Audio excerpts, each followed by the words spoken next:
হলো ভিন্ন জগতের আজব গুহা প্রবেশদ্বার।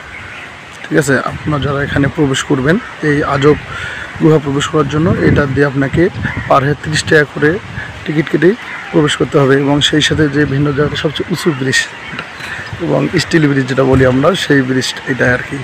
ঠিক আছে, হার্ডিন ব্রিজ যে জাতীয় ব্রিজ, ঠিক আছে, এই ব্রিজ আপনি পার হয়ে আপনাকে যাইতে হবে, মনে করেন এই দিয়ে প্রবেশ করতে হবে। এবং গুহা হলো ওই দিকে, বড় ভাই আগেই চলে গেছে, আমরা এখন বড় ভাইয়ের পিছিয়ে ওইখানে প্রবেশ করব। এবং কিছুক্ষণ আগে আমি ওইখানে বসেছিলাম ওই ঘাটটিতে, যেটা আপনাদের একটু আগে আমি দেখাইলাম, ওই দিক দিয়ে এই ব্রিজটা দেখা গেছিলো। আমি আপনার তখনই বলছিলাম যে এই ব্রিজ অবশ্যই আমি আপনাদের নিয়ে যাব এবং দেখাবো।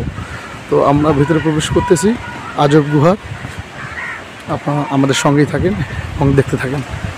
এখানে ভিতরে প্রবেশ করার পরেই আপনি দেখবেন এখানে একটা তৈরি করছে, মানে কৃত্রিমভাবে তৈরি করছে বিদায় হজের যে ভাষণ হলো আমাদের প্রিয় হজরত মোহাম্মদ সাল্লাল্লাহু আলাইহি সাল্লাম, আমাদের প্রিয় নবী যে পাহাড়ে ভাষণ হলো সেরকম একটা পাহাড়ের আদলে একটা তৈরি করছে, ওনার স্মরণে এই জায়গাটাকে সংরক্ষণ করে রাখছে। আর এই হলো আজব গুহা পূর্বতেই। এটা আপনাকে কী মনে হচ্ছে দেখেন, ঠিক আছে। সেখানে বড় ভাই আসলে ফটোশ্যুট করতেছে। এখানে অনেকগুলো দেখেন ভাস্কর্য দেখতে পারবেন, বাঘ, বুড়িমার গল্প, আপনারা বাঘের গল্প অনেকে শুনছেন, সেই গল্প কৃত্রিমভাবে করার চেষ্টা করছে। ঠিক আছে, দেখে দেখেন হাঁস, স্বর্ণের ডিম, সোনার হাঁস, ডিম পাড়া সোনার হাঁসের গল্প। সেই ডিম পাড়া সোনার হাঁস ভাই একদম ঠাকুমা এবং বাঘের মাঝখানে ডুবে গেছে। আসলে কী যে বুঝতেছি না, উনি কি ঝগড়া থামাইতে গেছে না ঝগড়া করতে গেছে সেটা বুঝতে পারতেছি না। আর সামনে হলো ডলফিন, আমাদের সবচেয়ে প্রিয় ডলফিন, যেটা আসলে সমুদ্রের মধ্যে মানুষের সবচেয়ে উপকারী একটা প্রাণী, যেটা মানুষের কখনো ক্ষতি করে না, পারলে মানুষের উপকার করে।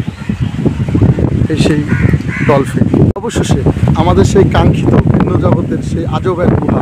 কী মনে হচ্ছে দেখেন, মানুষ কেন একটি গুহা, বিশাল একটা কী বলা হয় শয়তান দৈনসরের মুখ, এবং পাশে দেখেন সে কত বড় হাত মেলাম করে, হাত পা মেলাম করে বসেছে। এই পেটের মধ্যে ডুবে যাবে মানুষ এক এক করে।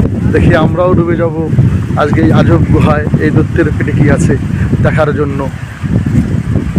অবশ্য সামনে অলরেডি চলে গেছে বড় ভাই, কিন্তু গুহার মধ্যে দৈত্য তার ধরে ঝুলতে যাচ্ছেন। ঝুলাই লাভ নাই ভাই, ভিতরে চলেন, আপনাকে অনেক কিছু ভিতরে দেখানোর আছে আজকে। সেই গুহার ভেতরে প্রবেশের কিছুক্ষণ পরে আপনি দেখতে পারবেন আসলে গ্রাম বাংলার যে ঐতিহ্য।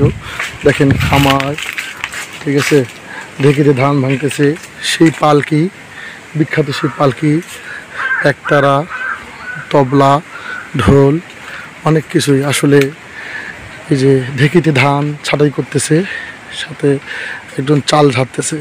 এটা আসলে গ্রাম বাংলা এখন দেখাই যায় না। ঢেকি ছাড়া চাল খুব একটু উপকৃত চাল ছিল। সামনে দেখেন একজন কেউ কী করতেছে, হাল চাষ করতেছে। এখন এই গরুর হাল চাষের পরিবর্তে আমরা দেখতেছি ট্র্যাক্টর, আধুনিক ট্র্যাক্টর, পাওয়ার টিলার, অনেক কিছুই। এই দেখেন একজন বর এবং বউ বসে আছে, নববধূ। কিছুক্ষণ আগেই আমি যেটা বলছিলাম যে আসলে আমাদের শ্রদ্ধেয় বড় ভাই নববধূর মতো লজ্জা পাচ্ছে। দেখেন নববধূ কীরকম লজ্জা পায়, দেখছেন তার চোখের দিকে দেখেন, সে নিষ্প্রাকের চোখ করে আছে লজ্জায়। ঠিক আছে, দেখেন মাছ জেলে, কেউ জাল বলেছে, কেউ মাছ ধরতেছে, তার সন্তান। ঠিক আছে, দেখেন আসলে কত সুন্দর ভাস্কর্য। সামনে দেখা যাচ্ছে গরুর গাড়ি, মা তার মেয়েকে বিদায় দিচ্ছে, মেয়ে শ্বশুর হচ্ছে, মেয়ে, বাবা, ভাই সবাই বিদায় দিচ্ছে তার বোনকে, কারো বোন, কারো মেয়ে, সন্তান। আর এক নতুন কারো ঘরের নতুন ঘরণী হয়ে যাচ্ছে অন্য ঠিকানায়। এদের দেখেন দরিদ্র মানুষের জীবন সাফ। এই দেখেন সুখী পরিবার, এখানে দেখাচ্ছে আপনার একটা সুখী পরিবার, স্বামী, স্ত্রী, ছেলে, মেয়ে, এই চারজন মিলে সুখী পরিবার। এটাকে কী বলা হয়, কাঠুরে কাঠ কাটতেছে। এই গুহায় প্রবেশের কিছুক্ষণ পরে দেখতে পাবেন। এখন আমরা গুহার অপোজিট সাইডে যাচ্ছি, দেখি আরও কী কী আমাদের দেখার বাকি আছে এখানে।